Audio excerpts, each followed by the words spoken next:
Father Vogel. We continue going through St. Francis de Sales' Introduction to the Devout Life. We are in part 2, and we are now looking at chapter 15, entitled Other Public Spiritual Exercises.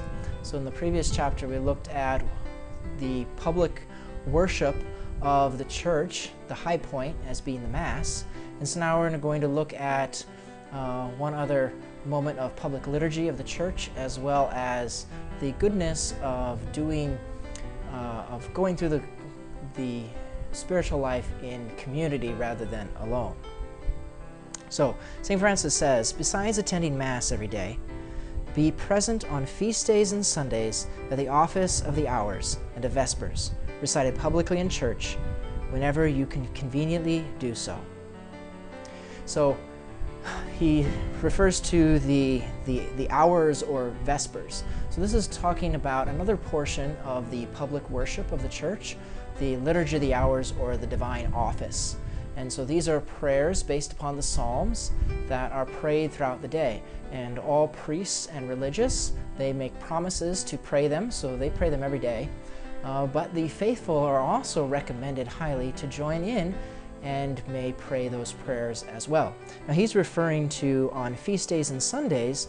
In the past it was much more done where the especially evening prayer, Vespers, was celebrated together in the church publicly.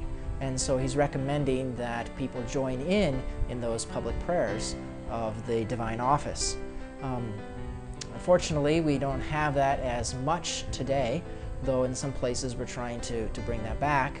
So, I don't know, maybe that might be something that could be brought up back in our parishes if there's interest there. I do have some resources for even if you're not able to do it publicly, you can still do it individually. For example, maybe one of the easiest ways is through an app you could put on your phone called iBreviary. It's free. I'll put a link in the video description. As well as I've created a very simple form of it, just of the little office of the Blessed Virgin Mary. And so this office itself is very brief, and I did just one of the hours, daytime prayer, which could be used, at some point during the day. So I'll have a link to that as well. The Divine Office was often meant to be sung, and so that little office of Blessed Virgin Mary is indeed a sung version of that hour. So you're welcome to investigate that to find out more about what Liturgy of the Hours is. And they were done especially on feast days and Sundays, he says, because these days are dedicated to God, and so it's necessary that we do more actions to honor and glorify Him on these days than on others. And he says, in this way you will experience 1,000 delights of devotion, like St. Augustine. He declares in his Confessions that when he was present at the Divine Office, at the beginning of his conversion, his heart melted with tenderness and his eyes in tears of pity. I do have to say that I find the Liturgy of the Hours very beautiful, maybe to pray the Psalms and a number of wonderful hymns that are part of the hour as well.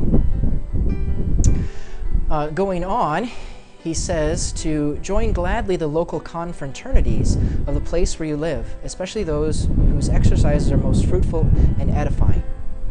So he's speaking of any kind of groups, prayer groups, Bible studies, groups that are specifically assisting one another to prayer. I know in our parishes we're trying to form some small groups to support one another. There may be groups of men, women. I had a spirituality teams of Our Lady that I had at my previous parish that was specifically for spirituality for married couples. And so these can be a very good thing of trying to live the devout life, not just independently, but together. We can support one another in trying to follow the Lord. The Church's desire is that many should join, is indicated by certain indulgences that might be and other privileges granted to certain members of certain societies. So for example, there might be some of those societies that are related to religious orders, like Third Order Benedictines or Carmelites or things like that. Those can be very helpful in especially picking up on that order's particular spirituality, even if it's not your full calling to actually, be a brother or a sister apart from the world, because you have a family, or your calling is to live in the world. He says, besides, to join with many others and to work together with others for their good projects is always very charitable. So there may be other groups too that hopefully they're doing prayer, but maybe charitable works is also going to be a part of it. So I think of Knights of Columbus, the different women's organizations, Christian mothers who prayer as well as do charitable works for the parish, for the community.